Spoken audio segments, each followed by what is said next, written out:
E aí, meu fera, meu aprovado, que bom que você está aqui com a gente. Agora começando o assunto de geometria molecular. No assunto de geometria molecular, é muito importante que você tenha assistido às aulas de ligações químicas. É muito importante, certo? E também de polaridade das moléculas. Por que, Sandrão? Porque no assunto passado a gente viu a teoria das ligações covalentes de Lewis. Certo? Ficou feio. A gente viu essas teorias. Beleza? E vimos que foi muito importante para o desenvolvimento da química.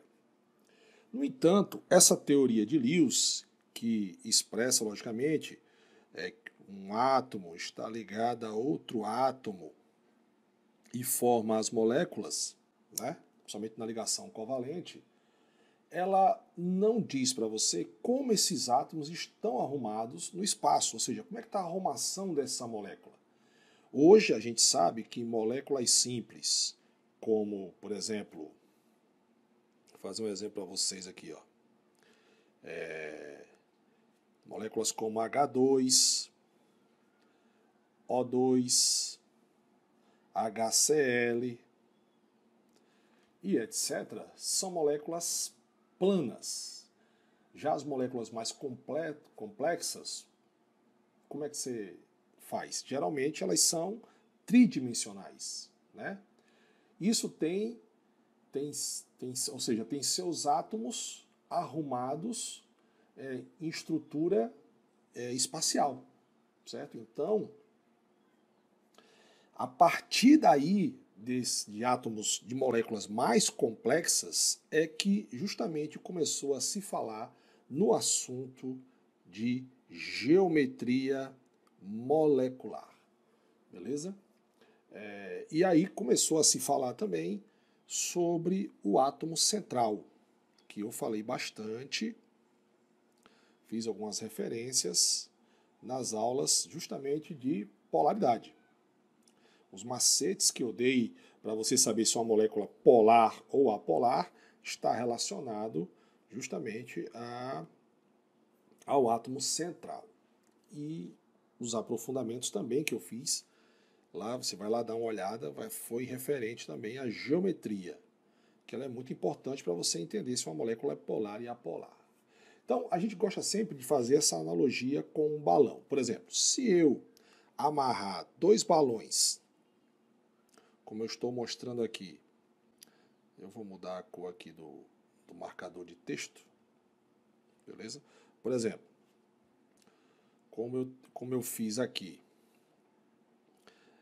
Se você amarrar dois balões, quase certeza que eles vão ter no espaço essa disposição espacial, essa arrumação espacial. Se você amarrar três, você vai ter essa disposição espacial. Se você arrumar 4, 5, mais balões, você vai ter.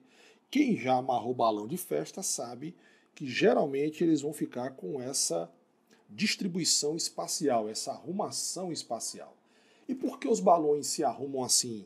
Por exemplo, por que esses balões estão assim, tipo num triângulo? Por que esse está para cima e esse outro está para baixo? Logicamente, a gente costuma dizer que os balões têm essas formas porque nessa configuração é a configuração que lhe estabelece a maior estabilidade. Ou seja, essa arrumação dos balões é a arrumação mais estável.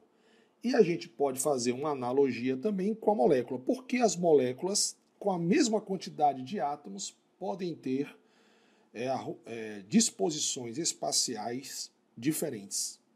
Bacana? Isso tudo está relacionado justamente à quantidade de pares ligantes e à quantidade de pares não ligantes. Sandrão, o que é pares ligantes e pares não ligantes? Por exemplo, vou apagar para você aqui para você entender o que é um par de elétrons ligantes e um par de elétrons não ligantes. Por exemplo, no caso da água, por exemplo, que é o oxigênio ligado ao hidrogênio e sobra dois pares de elétrons.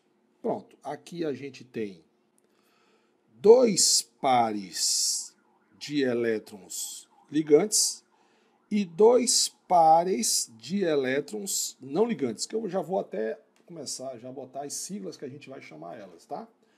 Pares ligantes e pares não ligantes, PL e PNL. Então, olha só, quais são os pares ligantes? Está aqui, ó. Esse aqui é o par ligante, esse aqui é o par ligante. Os pares de elétrons que sobraram são justamente os pares de elétrons não ligantes. Por exemplo, a amônia, o NH3. A gente já viu que a sua fórmula geométrica é essa aqui. Então, por exemplo, a amônia, eu tenho um par de elétrons não ligante, mas eu tenho três pares de elétrons ligantes. Então, eu tenho 3 pares de elétrons ligantes e um par de elétron não ligante. Beleza? E por que, Sandrão, as moléculas têm essa geometria? Devido ao que a gente chama de teoria da repulsão, ou modelo, né, da repulsão, tanto faz, né?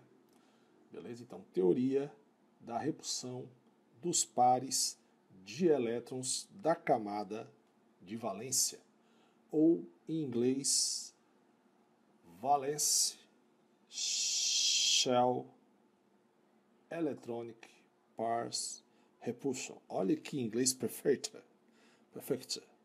Certo? Então, devido à teoria dos pares eletrônicos da camada de valência. E é o que a gente vai aprender na nossa próxima aula. Vamos lá?